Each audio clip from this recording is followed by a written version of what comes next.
Let's make this chicken spaghetti infused with a rich tomato sauce and warm spices.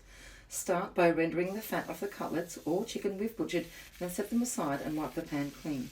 To some mild olive oil, add diced onion and cook till it's translucent or a light golden colour, not like it's forgotten to apply sunscreen. Go in with the spices and reintroduce Mr. Chook, or is it Mrs. Chook? Whichever. Add a couple of splashes of water and bay leaves. Season well with salt. We're not adding stock because the chicken has plenty of flavoursome flavour. Smush up a tin of tomatoes with whatever appliance is handy and add it to the mix along with a glug or half a cup of passata. Add a heaped tablespoon of tomato paste. This is optional. Stir, cover and cook on a medium simmer. As always, ingredients are in the description box, and if you have any questions, drop them in the comments and I'll be happy to chat with you.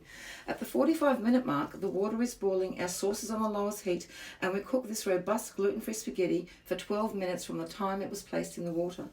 Rinse the pasta in cold water to stop it from cooking, as it will finish off in the pan where it will take up the sauce and those delicious flavours. Get the sauce bubbling, return everything to the pan, cover and let sit for 10 minutes before serving. The success of this dish depends on the spaghetti used, so adjust cooking times accordingly. Greek spaghetti is usually drier than its Italian counterpart, but you'll find this to be a happy medium. Well, that's it from me for now, and I'll see you for the next one.